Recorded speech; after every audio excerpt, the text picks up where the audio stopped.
Ladies and gentlemen, the President of the United States and Mrs. Clinton, accompanied by Secretary of the Treasury, Mr. Robert Rubin, and owner of Let the Whole World Know, Miss Carol Willoughby.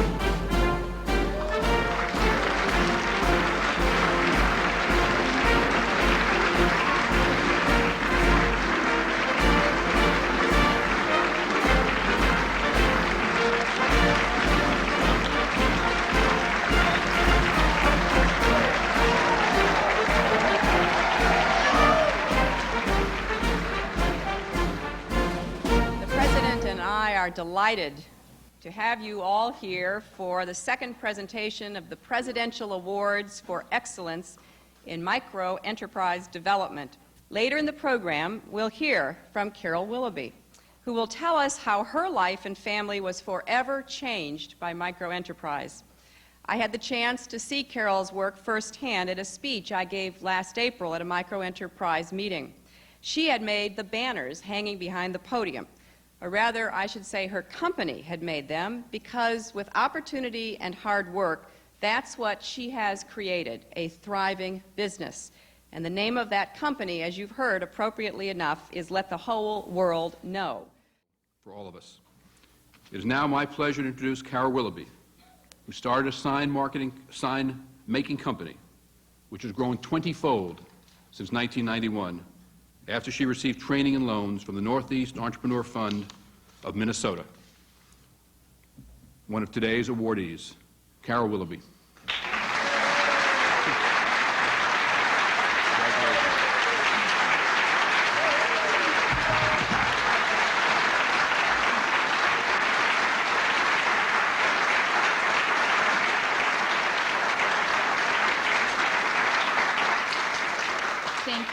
Thank you, Secretary Rubin. In 1991, I started my business because I didn't have the courage to look for a job in the field that I loved the most, which was art. Also, my husband's, Jerry's, job as a longshoreman, the hours were being cut, and we were having a tough time making it.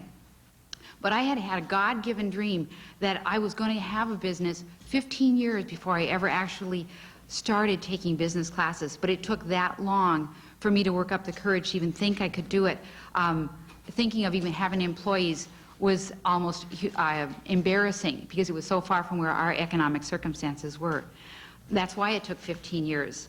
But as I went and I sought out help from my business teachers, and they looked at the signs that I had done and my pictures, and they thought I could do it, it gave me the courage, and it was the first step that I took in starting. I began my business called Let the Whole World Know by making wedding banners and church banners in my living room. My business teachers challenged me when they came in and they saw banners all over my house that possibly that wasn't the best place for me to be working. So with just a little encouragement from them, my husband we fixed up a little building that we had in our backyard. It was kind of, the roof was breaking down, the windows were boarded up. That's what we fixed up, and that was our first building. We paid about $600 in expenses to get that going. And it was just a little tiny building with a 7-foot ceiling. To me, it was a castle. I couldn't believe I had a place to work.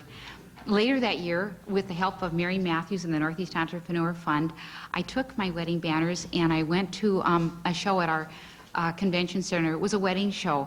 And I had a large wedding display, but I had bartered the $300 entry fee with the man who was putting the show on. So I had made all the business signs around the convention center, and I was prepared to sell wedding banners, but the staff from the deck came through and asked the man who put the show on who had made his banners.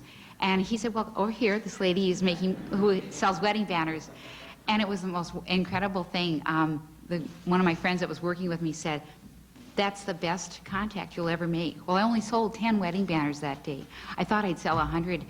But on Monday morning, the phone rang, and it was the first of many conferences that I was able to get. And since that time, we've gotten many conferences that we, as conventions are held at the center, we have opportunity to do a lot of the banners for them. Our market niche is specialty signs and banners. Our customers include conventions, sporting events, as well as more than 20 Cub food stores, which is a major chain in the Midwest. We also outgrew our little shop, and we built a new 600-square-foot building next to that. And now our little shop is used for storage and sometimes overflow work. My husband, who now works two full-time jobs, he works with me all the time, plus he has an outside job.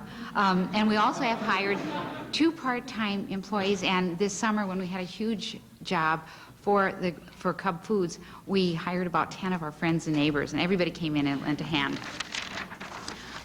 Today, as Secretary Rubin said, our sales are about 20 times what they were in 1991 when we started. But that's not the best part. It's incredible for me to say figures like that and that we're making the dollar in sales that we are. But the best part of this story is the change in our lives and what it has done in my husband's and my life since we started this. We had such low self-esteem and such poor confidence. And obviously, if I could get up here in front of you all today and I could face the...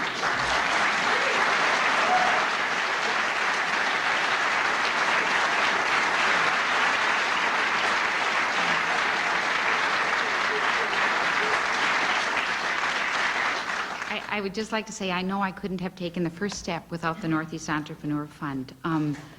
That's the reason I'm able to stay here to say I want to give God the glory for our business and for hooking me up with people like Mary Matthews and the Northeast Entrepreneur Fund. And because in spite of my fear and in spite of the terror and not sleeping for a week before I came here, I just had to let the whole world know.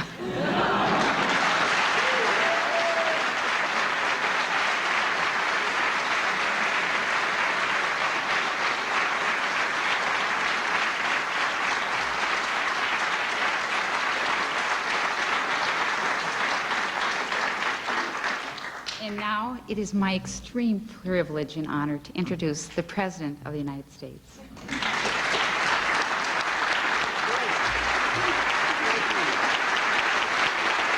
you. Thank you very much. Thank you. Thank you very much. Thank you. Thank you. Thank you. Carol, you better watch it. Before you know it, you'll be running for office. What a remarkable statement. Thank you so much. I also want to say a word of appreciation to Carol and all the other small business owners here. It takes a lot of courage to run a small business. Hillary and I have talked about this a lot. She talked to me about one time when she was a high school girl, she worked in a small business in her hometown, and there were days when no one came in. The genius of actually being able to have an idea and act on it and having people respond to it and invest in it and be your customers and as Carol said, in a way validate your ideas, your character, and your hard work. It's the whole secret of America. This microenterprise program is the embodiment of empowerment. We know, and I was so glad to hear what Carol said about self-esteem, you know, because sometimes a crisis of economic distress is a crisis of the spirit as well. A shortage of confidence that's just as debilitating as the shortage of cash. And I keep hoping if we just keep pushing and keep pushing and keep pushing, we will reach a critical mass of investment which will explode it and let the whole world know that this works. So,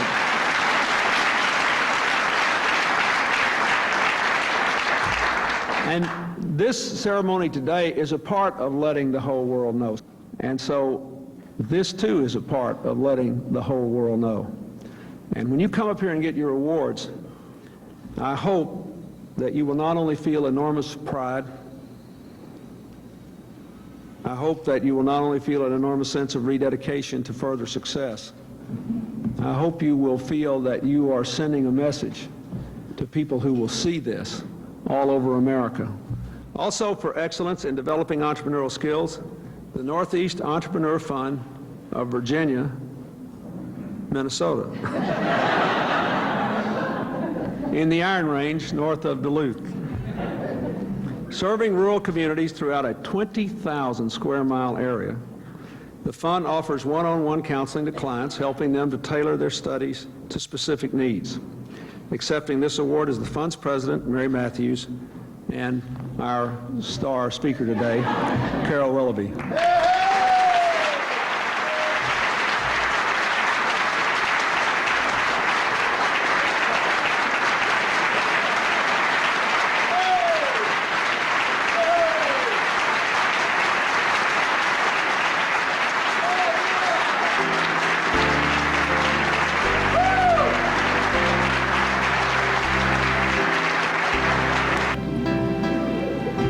Henry Ford, a small entrepreneur, once said that the best Americans were those with, quote, an infinite capacity to not know what can't be done.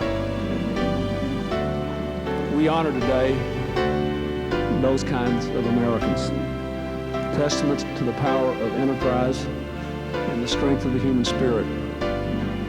I ask you to leave here committed to work in the years ahead to bring this spirit and this opportunity to every corner of every community in our land and on our globe. Thank you very much, and God bless you.